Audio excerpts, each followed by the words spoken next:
a behind-the-scenes look of how the art scenes for a video game are made. Hello everyone, I'm Aniketh, but you can call me Nee if you like. I'm a full-time freelance artist and the illustrator of the game The Last Sovereign.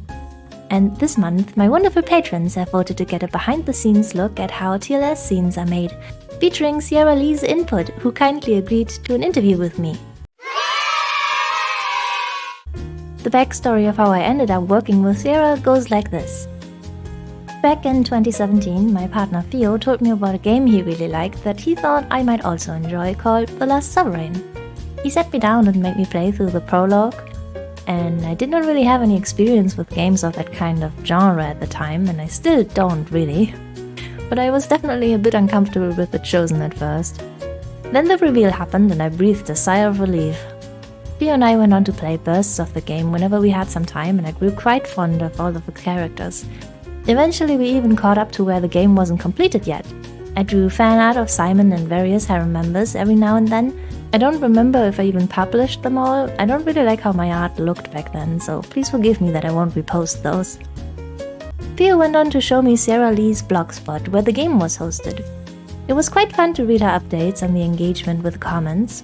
Theo pointed to a particular comment where Sierra Lee was explaining that it was terribly hard to find artists for projects with a scale like TLS.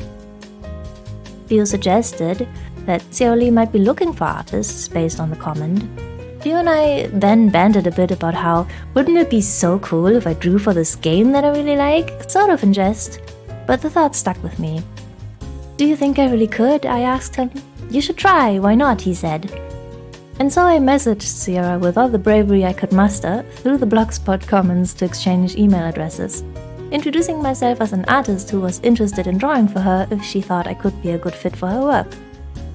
I had barely sold any commissions by that point, but I knew that since I liked TLS so much, I was definitely okay with doing work for it long term.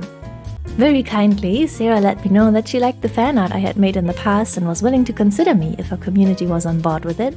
I made some experimental pieces to see what art style we should go for, and Sierra posted them to her Patreon account, which I had also joined by that point, to see how her fans liked my work. There were some negative opinions saying they did not like my art for the game, and some positive ones who were very enthusiastic about TLS getting artwork added. Taking this into consideration, Sierra made the final call to approve me as the artist for TLS, and we have been working together ever since. Now we're back in the present, and I have with me the creator of The Last Sovereign herself, Sierra Lee. Hello. Hi Sierra, thank you so much for joining me on this video for a behind-the-scenes look at how TLS scenes are made. Happy to be here. You just heard my backstory of how I found out about your game and started working with you. Would you like to tell us about your side of the story? How was it for you back then? Were you actually looking for artists, or did I apply out of the blue? So, TLS started as a zero-budget game. I had grand plans for the story, but no idea if it would work out in the sense of getting any attention. Many told me that it would be more popular if it had art, and I had actively spoken to a number of different artists, but none of those seemed viable. At the time you contacted me, I had more or less resigned myself to the idea that I wouldn't find an artist willing to commit to such a long project. That's interesting, thank you. As the creator of The Last Sovereign, did you have a specific vision for how you wanted the scenes to look? The main thing was that I wanted them to be consistent enough with the art of the main game that the whole felt reasonably cohesive. I see, that makes sense to me. My art style has changed a bunch over the years. I don't know if I've ever expressed this to you directly, but I really appreciate the room to grow you have provided to me. I learned so much, and I hope people like what my art looks like these days. Happy to work with you for so long. Now, let's talk about how the scenes we work on are actually being made. We've been working from Chapter 1 forward. What led you to decide to work in mostly chronological order? Seems better than the alternatives, though there were a few patrons who pushed for new scenes to be illustrated. But it makes more sense for me to start at the beginning, both so new players get a positive first impression and so that playing through the game you see the art develop as well. Considering this, how do you decide which scenes should be illustrated next? We've gone chronological, aside from a few stages where we made sure that every character in the cast had some illustrations. So I just open up the big common events list of scenes and grab the next several, with occasional exceptions, so that each batch is somewhat varied. We share a document for reference notes where you put art directions that I requested from you, and you write your scene notes for me in batches, correct?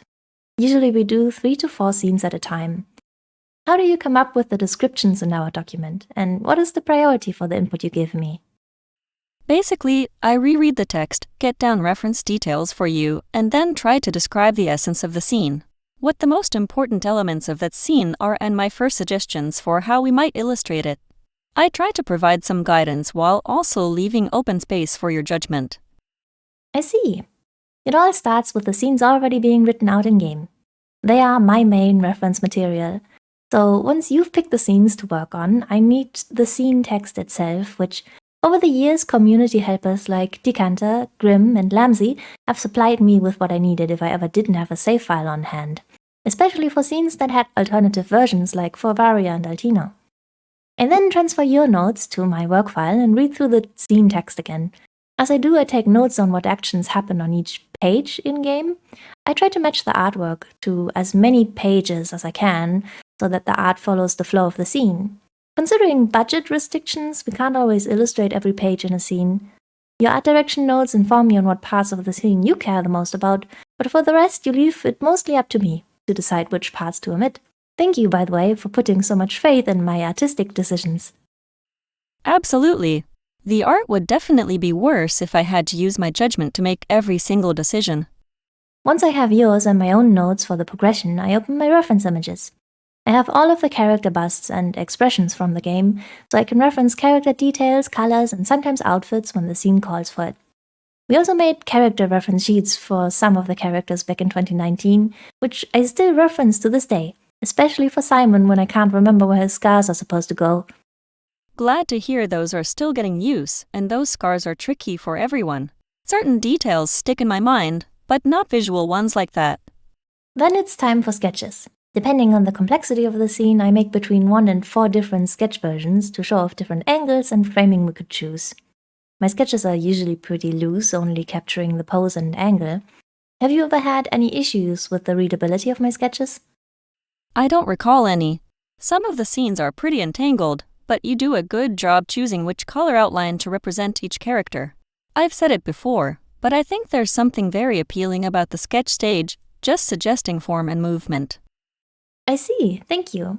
And how do you decide which sketch to pick when I present you with several options? A mixture of which I think looks best and which will be most unique for the game as a whole. We have so many different scenes, I don't want to be picking the same angles and compositions all the time. I always like your choices. Once I have your pick, it is time for me to get to the meat of my work, actually making that. Just out of habit, I usually like drawing the background first so I can ground the characters in the scene correctly. I also set up my layer and folder structure early on. These days, the scenes also have a lot of moving pieces, don't they? When we started out, the characters mostly stayed in the same pose, with maybe 1 or 2 details changing, but over the years I have learned how to plan, separate, and move my art so that we can get a lot of movement out of it.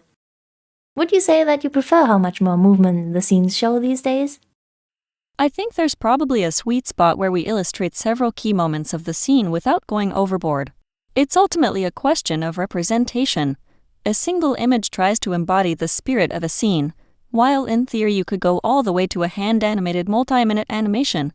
I hope that TLS has a visual identity somewhere in the middle of that spectrum. I am inclined to agree. To achieve the necessary movement, I need to cut a lot of parts of a character to be on separate layers. This results in a lot of funny work-in-progress shots where a character is perhaps limbless or has 4 sets of arms and 2 heads. Sometimes I post those to my Discord for my Patreon members. I usually work on the expressions of the characters last, after I have finished drawing everything else, so I can fully focus on the emotion of the scene when I do. You do a really good job of blending those layers, obscuring the way the scene is constructed. It's a tricky art, and oftentimes feedback is focused on helping sell that illusion at a high level. I often choose not to stream the most complicated parts of making TLS scenes, since they require me to pay a lot of attention and I don't want to get distracted.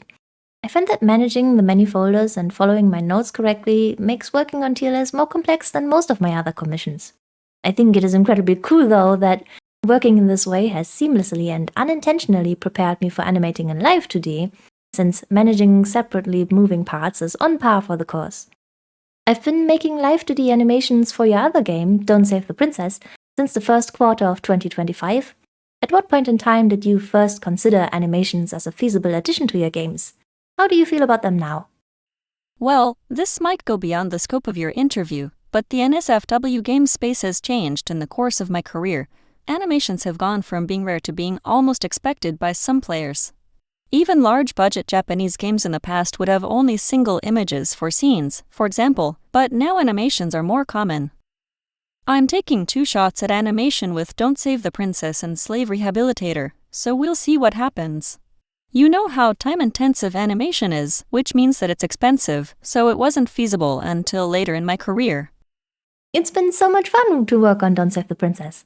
But back to TLS. Once I have completed the base art and made all of the alternative versions from it, I export my work to share with you. You then go on to send the artwork to the feedback group, right? These are a collection of people who help review the scenes for mistakes, inconsistencies, and other forms of feedback. How was the feedback group formed? Did you have specific requirements for members? I first contacted people who had made thoughtful comments on past artwork, those who seemed to have an eye for detail. Some people who were good at tracking and remembering Simon's scars if we both missed one, for example. Have the members of the feedback group changed much over the years, or has it remained mostly the same people? A few have left, a few have joined. It's not a full ship of Theseus situation. If someone wanted to join the feedback group at this point in time, would they be able to do so, or are all of the slots filled up? I actually wish I had more.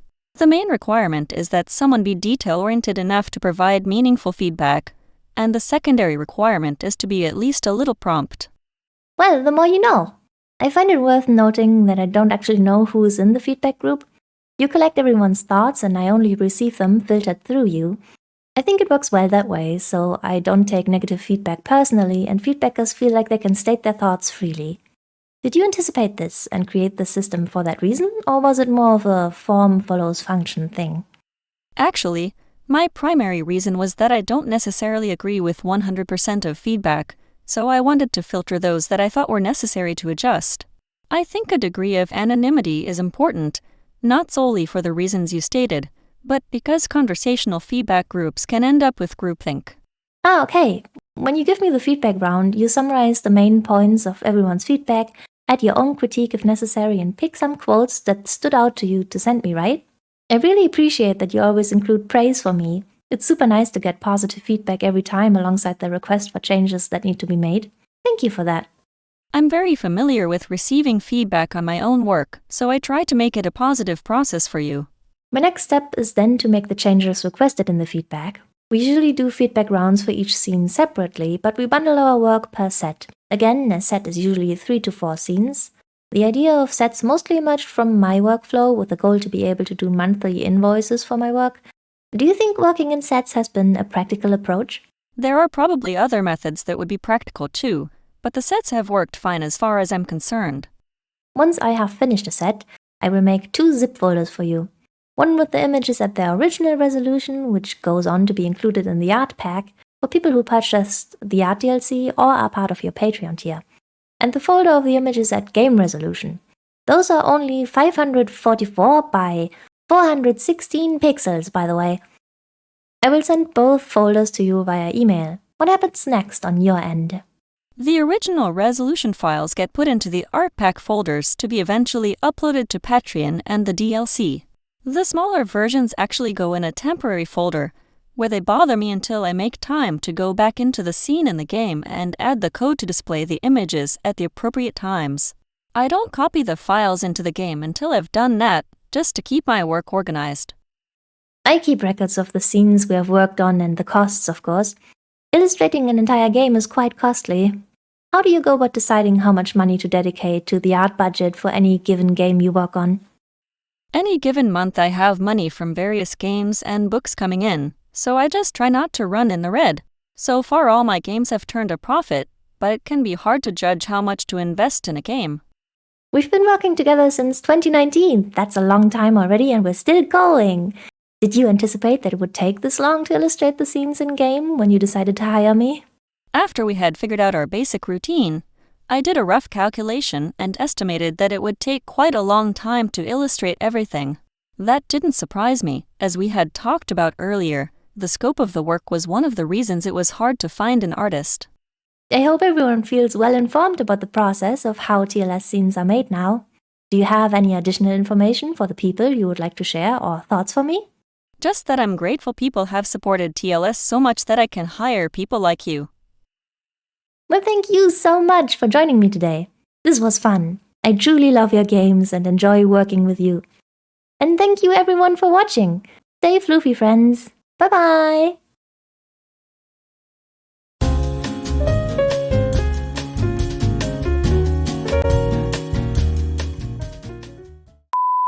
Should I be reading this part? I also need to exhale at some point. Oh. This is a test for the text-to-speech function sfafasaj trikopskripchivsus vupej fiagwa.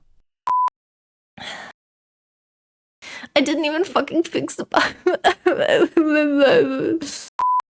So, TLS started as a... That's not my... Gosh dang it.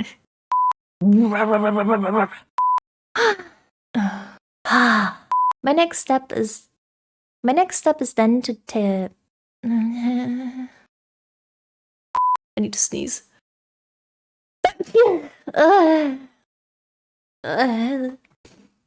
How do you go about deciding how much money to dedicate?